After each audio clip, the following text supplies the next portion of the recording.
Selamat berjumpa kembali di channel Jago Bermatematika. Dalam channel ini kita nggak akan bahas tentang soal matematika aja, tapi kita akan bahas hal-hal menarik tentang matematika. Dan pada kali ini kita akan coba bahas tentang beasiswa LPDP.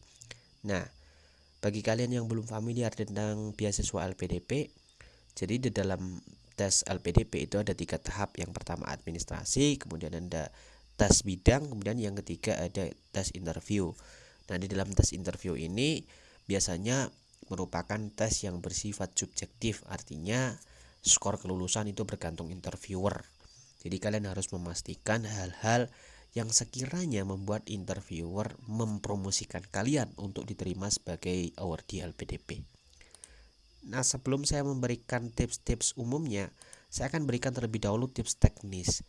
Artinya teknis-teknis yang berhubungan dengan tes, seperti penggunaan laptop dan lain sebagainya. Yang pertama, kalian harus memastikan bahwa koneksi jaringan itu cukup stabil. Kalau jaringan kalian kurang bagus, ditakutkan nanti kalian akan keluar masuk Zoom, sehingga nanti membuat interviewer kurang nyaman ya, sehingga nilainya juga akan menurun.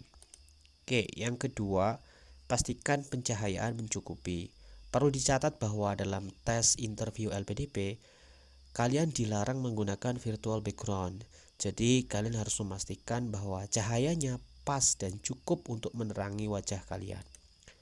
Karena kalian dilarang menggunakan virtual background, sehingga kalian harus mengondisikan latar belakang sehingga jangan sampai berantakan. Yang keempat, coba deh belajar untuk menatap kamera atau webcam ya, bukan menatap layar. Ini agak susah dan perlu latihan. Kemudian kalian harus tetap tenang dan cobalah untuk tetap tersenyum. Meskipun ini hal sederhana tapi nilainya lebih.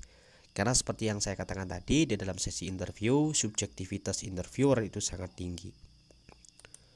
Kemudian yang terakhir, kalian harus menjaga kontak mata dan gerak-gerik. Jangan terlalu banyak bergerak dan tetaplah menatap kamera laptop. Oke, itu ada 6 tips teknis. Kemudian kita akan coba belajar tips umumnya.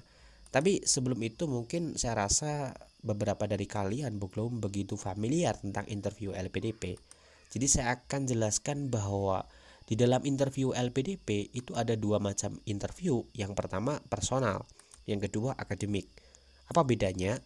Personal interview itu menanyakan mengenai aspek-aspek psikologis.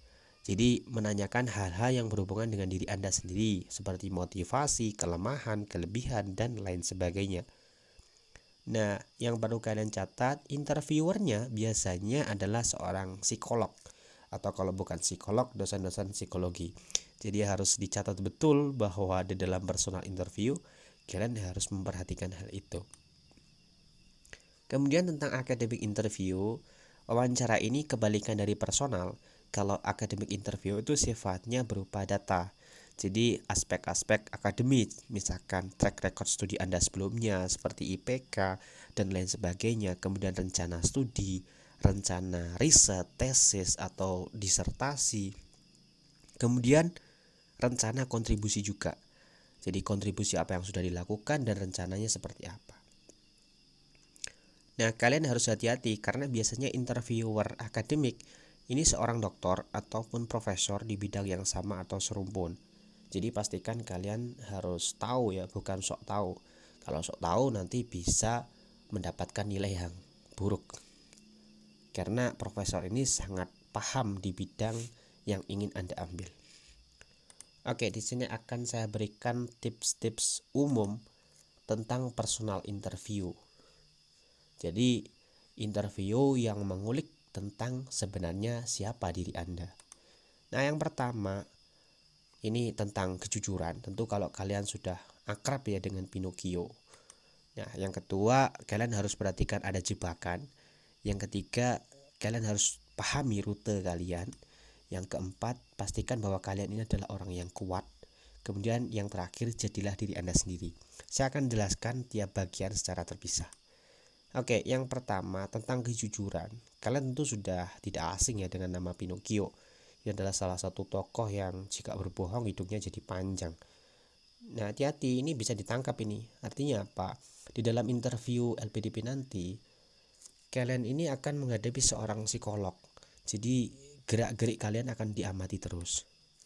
Jadi bagaimana dong? Yang pertama, karena seperti yang saya bilang tadi, interviewer ini punya pemahaman psikologi yang baik. Jadi setiap gerik-gerik adalah konfirmasi argumen. Artinya begini, ketika kalian menjawab bahwa saya ini orangnya adalah yakin, tetapi ketika pertanyaan selanjutnya Anda jawabnya agak ragu-ragu. Nah, itu sudah menunjukkan bahwa Anda ini berbohong. Untuk menghindari itu, Anda harus tetap tenang dan mencoba menjawab dengan tegas. Meskipun boleh menjawab dengan tegas ya, Anda juga boleh menjawab dengan nada santai tetapi terarah. Jadi bukan berarti santai itu buruk.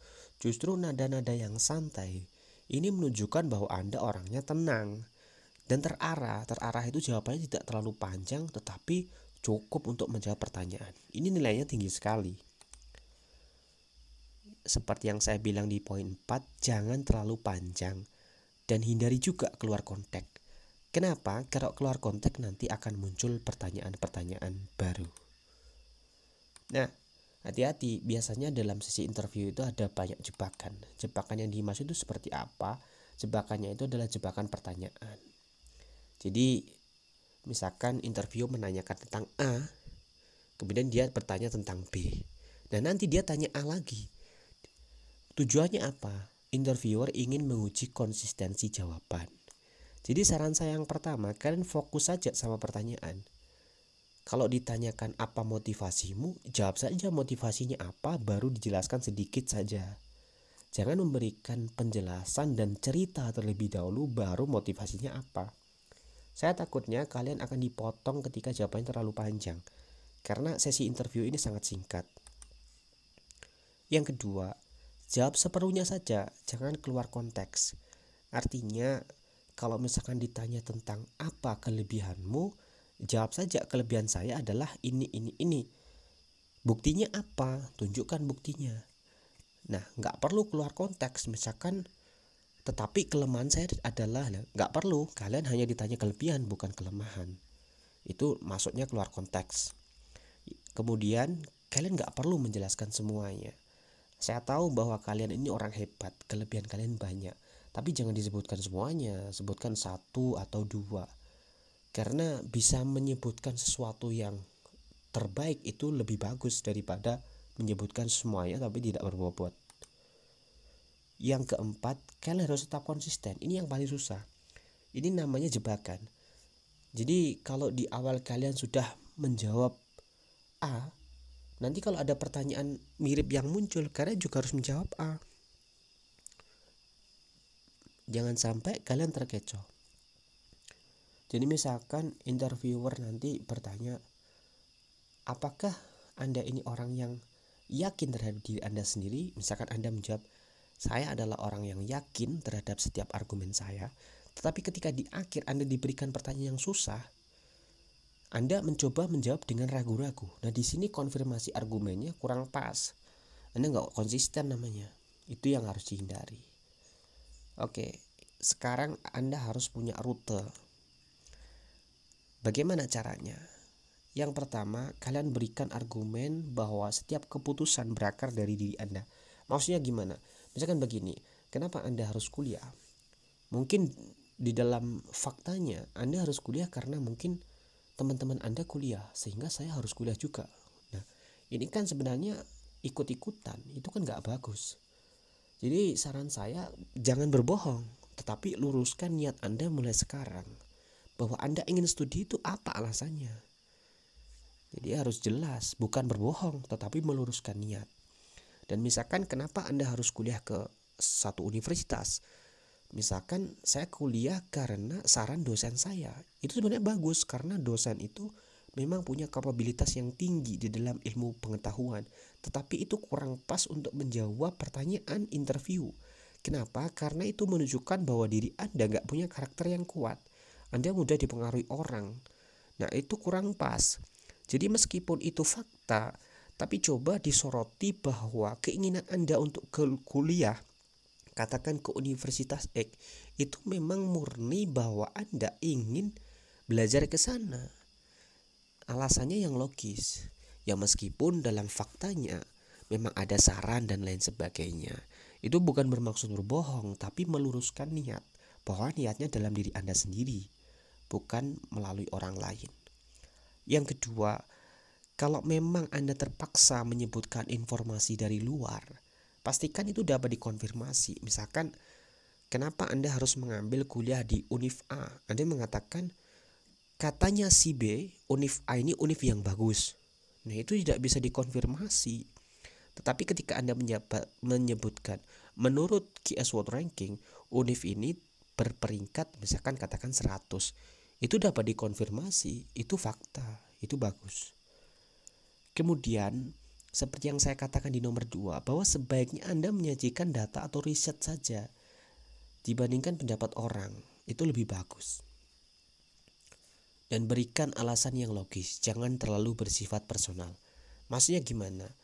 Mungkin kalian ingin kuliah ke Jogja. Kenapa? Karena di Jogja wisatanya banyak. Ya itu tidak logis itu. Wong mau kuliah bukan mau berwisata. Jadi bukan berbohong lagi. Saya katakan Anda harus meluruskan niat Anda. Kenapa kita harus ke Jogja? Karena di Jogja terdapat sebuah universitas yang sesuai dengan bidang minat riset Anda. Itu bagus. Itu yang saya sebutkan logis.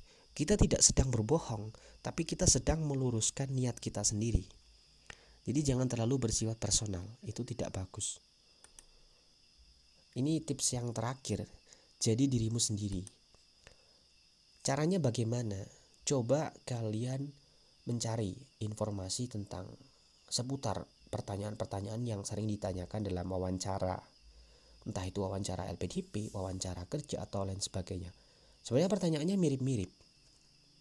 Nah, dari pertanyaan itu Anda coba menjawab, dibuat kerangkanya, tetapi jangan dihafal. Karena hafalan itu akan terlihat nanti dan nilainya jelek juga, karena mengurangi orisinalitas. Dibuat kerangkanya saja, sehingga ketika Anda ditanya, Anda tahu harus menjawab poinnya apa. Masalah kalimat yang utuh Anda rancang secara orisinal saja. Anda juga boleh mengadopsi, maksudnya bagaimana? Misalkan Anda punya teman yang sudah lolos interview LPDP atau punya teman HRD, Anda boleh menerima saran dari mereka, Anda boleh mengadopsi saran dari mereka, tapi jangan sama persis. Karena setiap orang itu punya keunikan, diri Anda punya corak tersendiri, itu yang bagus justru. Jadi Anda boleh mengambil garis besarnya, tetapi susunannya harus sesuai dengan diri Anda sendiri. Jadi kata kuncinya, jadilah dirimu sendiri, itu sudah cukup. Kemudian Anda harus menyoroti kekuatanmu itu apa. Kita tidak sedang bermaksud untuk sombong, tapi karena ini interview, anggap saja interviewer ini nggak tahu sama sekali tentang kamu. Jadi ini adalah waktunya bagimu untuk personal branding. Jadi kamu harus menyoroti kekuatanmu itu apa. Apa yang membedakanmu dari peserta yang lain, karena pesertanya ini ribuan. Kenapa kami harus memilih kamu? Itu kan yang harus selalu disorot. Jadi kekuatannya apa? Ada sebagian yang kuatnya di akademis, misalkan IPK-nya 4, risetnya tembus Scopus, itu bagus. Tapi ada juga yang misalkan mereka itu berprestasi di non-akademik, kepemimpinannya banyak, pernah jadi misalkan perwakilan di UNICEF dan lain sebagainya. Jadi tiap orang punya corak tersendiri, punya kekuatan sendiri. Misalkan kekuatan saya adalah saya itu konsisten, itu bagus. Kekuatan tidak harus prestasi, kekuatan itu bisa berupa karakter. Nah, ketika kita sudah menyorot kekuatan, ketika kita ditanya tentang kelemahan, kita sebutkan kelemahan, kemudian kita jelaskan bahwa kita sudah mengatasinya. Itu poin pentingnya, mengatasi kelemahan. Anda boleh jatuh ke dalam suatu lubang, tetapi jangan sampai Anda jatuh ke lubang yang sama 2 kali. Itu pembelajaran bagi Anda sendiri. Jadi Anda harus mengatasi kelemahan dengan baik. Itu harus dijadikan pelajaran dan Anda harus berjanji pada diri Anda sendiri bahwa kedepannya Anda harus lebih baik. Oke, saya rasa dalam kesempatan kali ini kita cukup membahas sampai di sini. Dan nanti di part 2 saya akan coba memberikan tips-tips dasar tentang interview akademik, tentu berkaitan dengan riset, program studi, universitas, dan lain sebagainya. Dan jangan lupa menyimak sesi selanjutnya karena saya juga akan menghadirkan part 3 dan part 4 dan lain sebagainya. Saya juga berencana untuk menghadirkan misalkan bagaimana menjawab pertanyaan tentang kelebihan, bagaimana menjawab pertanyaan tentang kelemahan, dan lain sebagainya. Saya akan sajikan di part-part selanjutnya. Jadi jangan lupa kalian untuk menyimak video-video yang selanjutnya. Oke, saya rasa itu cukup. Terima kasih sudah